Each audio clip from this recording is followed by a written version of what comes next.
परम प्रेममय श्री ठाकुर अनुकूलचंद्र श्रीहस्तलिखित पवित्र सत्यानुसरण ग्रंथ पाठ अर्थ मान जोश इत्यादि पाइबा आशारे मते ठाकुर सजाई भक्त हो नहीं।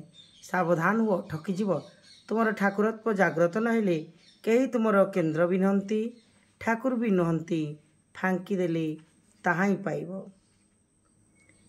जाल भक्ति मोटा अहंकार युक्त असल भक्ति अहंकार मुक्त अर्थात खूब पतला अहंकार युक्त। जाल भक्तियुक्त मनीष उपदेश नहीं पारे नहीं उपदेष्टा रूपे उपदेश देई पारे।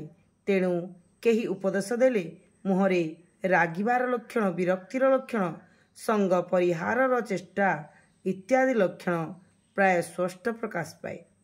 असल अभियुक्त मनीष उपदेष्टार आसन नेबाकू एका बेले नाराज। जदि उपदेश पाए ता मुहरे आनंदर चिन्ह फुटी बाहरे।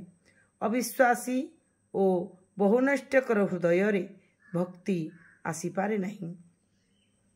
भक्ति एक पाई बहुत भल पाए आउ असली बहु पाई एक को भल पाए। आसक्तिर स्वार्थ लगी आत्मतृष्टि आउ भक्तिर पदार्थ लगी आत्मतृष्टि। भक्तिर अनुरक्ति सत्रे आउ आसक्तिरे निशा स्वार्थरे अहंग्रे। आसक्ति कामर पत्नी आउ भक्ति प्रेमर छोट भौणी। पृष्ठा संख्या 65।